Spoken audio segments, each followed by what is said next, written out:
That could quite possibly be it. But see, the thing is that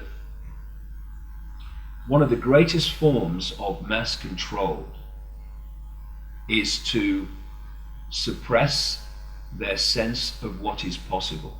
This is really so important. If you have this view of what's possible, then you have this spectrum of possibility to explain, look at, research what's happening in the world and how it's happening and what's being done to make it happen. If you are given this and you accept it, this amount of perception of what is possible, then when some people come along and say this is happening and this is happening, you're going, that's impossible, you can't do that, it's impossible. No, you've been led to believe it's not possible. And people dismiss things, and now suddenly, to explain what's happening in the world and how it's being made to happen, you now have that to explain it. And that's why there are so many mysteries in the world, because there's very little you can explain about the wider happenings in the world from that perception of what's possible. But once you do that, now you can see not only what's happening, you can see how it's being made to happen. And so they work very, very hard on suppressing the human perception of what's possible. And that's why you see, I mean, a number of people that have laughed in my face at things that are provable fact in terms of what's technically logically possible. But because they don't know that, they laugh at it, even though you can say, look at it, there it is, it's happening. And suppression of the possible is very, very fundamental to the control. And this is where education comes in. This is why they control the education system, and it's not an education system, it's a programming machine, a programming and a suppression of perception machine. That's what it is, and that's why they do it. I mean, the suppression of the sense of the possible happens from the earliest age when you enter the education system. Have you personally met any reptilian, draconian creators? Have you seen it with your own eyes in any occasion? Have you felt the presence? Have you felt the presence of one of these entities? What I work with a lot is feeling energy, and it's like everything. The more you become sensitive to energy, the more you feel different vibrational fields in different situations, where when you're desensitized from that, which most people are because that's what they're manipulated to be, then everything becomes basically one energy field in effect. And sometimes if it's extreme kind of negativity, you might go into a house where, like an old house where there's been a lot of really horrible things going on, which has impacted upon the energy field, and you go into the house or whatever and you go, oh God, I don't like it in here, it's horrible. What do we say? The atmosphere is horrible. What is atmosphere? It is energy generated by people. And not only that, it's energy generated by entities operating out of human sight, which also impact upon our energy field. And there is a certain vibrational field which I feel coming off people,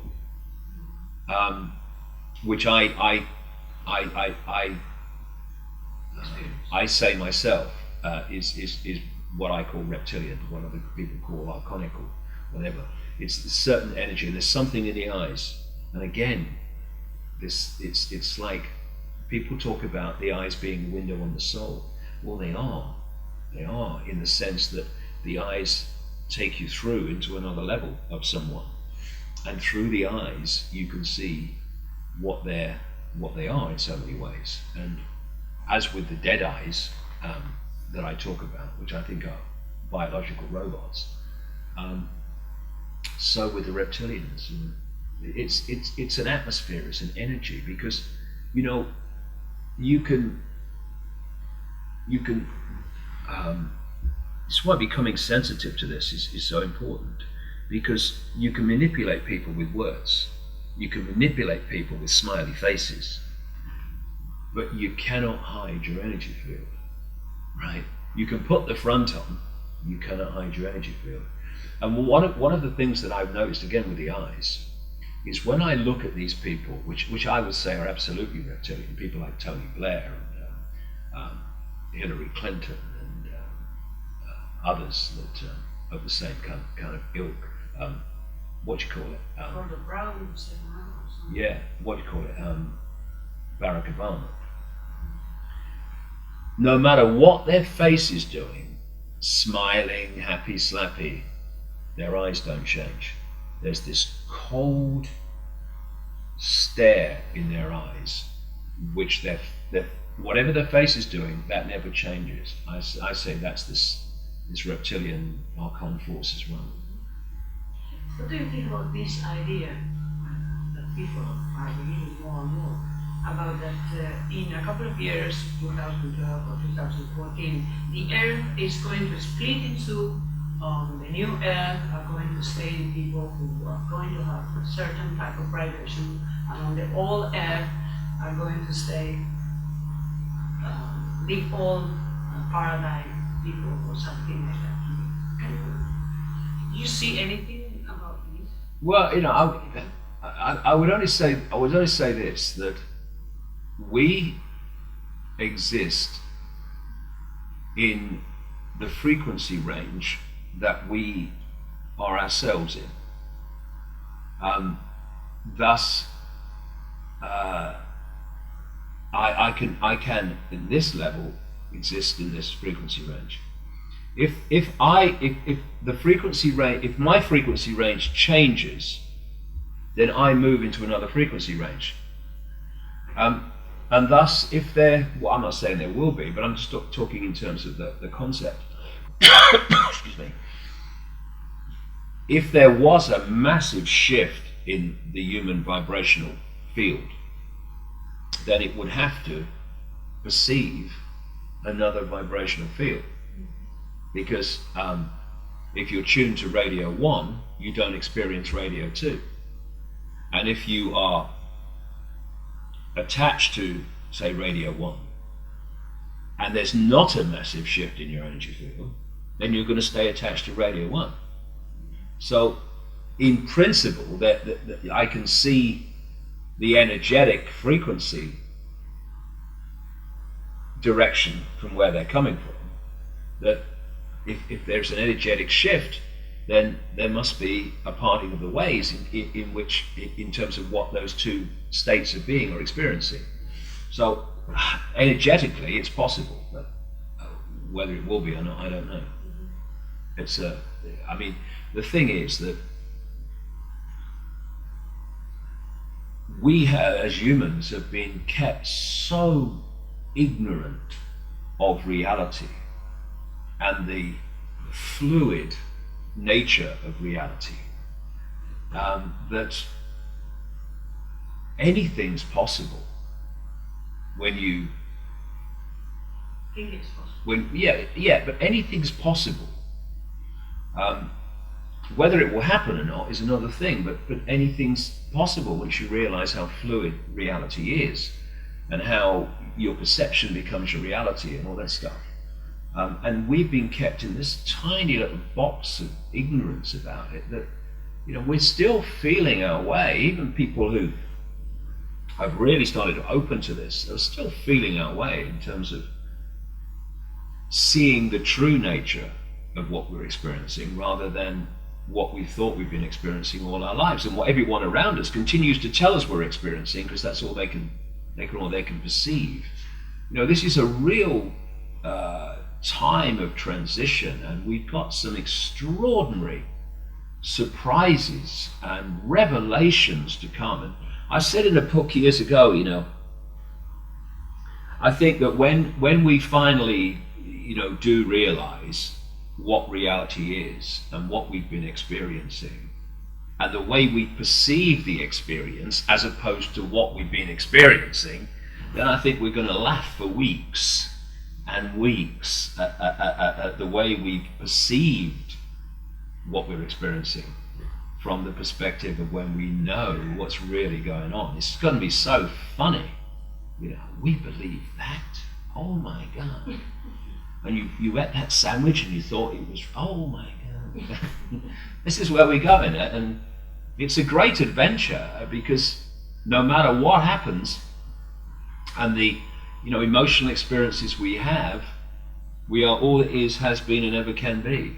That's the worst it gets. So, whatever is happening is always temporary.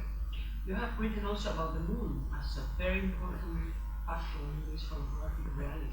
Can you say some words? Yes, well, in fact, it actually goes off from what I've just been talking about. We have been given such a false version of everything that what I suggest we need is what I call the blank sheet of paper, where we put aside all preconceived idea of what we believe about anything, and we get the blank sheet of paper. Now we're going to look at everything afresh, and it's going to justify its place on the paper, in other words, our perception of reality, based on information, intuitive knowing, all these things, instead of what someone has already told us, parents, teachers, journalists, scientists, that we should believe about something. And one of the things you find, very common theme, is when you take so-called scientific fact and you chart it back to its origin, you find that it's not fact at all. It's a theory, an assumption that's been perceived as fact by constant repetition. So what happened to me, so in terms of scientific, this is how things are, I don't accept that. Blank sheet of paper, it might be true, but it's got to justify itself to me. I'm not just accepting it because you're telling me. And one of the sequences that started after the Betty Shine meetings was that I would get an insight out of nowhere, and from that moment, and it might be a strange thing, like, what? And from that moment, information starts coming into my life, and people and what have you, personal experiences relating to that insight, which basically saying, see, the insight was right, look. And these are the pieces of the puzzle being given to me, which is why I say, if it was left to the David Icke level of me, I wouldn't have been anywhere near, what I'm doing now. And so I went into that office we were in earlier, and I sat down one morning when I was writing a book called Human Race, Get Off Your Knees. And when I sat down, this voice, a strong thought form, went through my head out of nowhere. Worse to the effect of, the moon's not real, the moon's not what you think it is. Now most people will go, oh, what? No, come on, carry on with your day. But because I've been through it so often over 20 years, 20 years by then, I thought I'll go with this. So I then put into NetFind, search engine,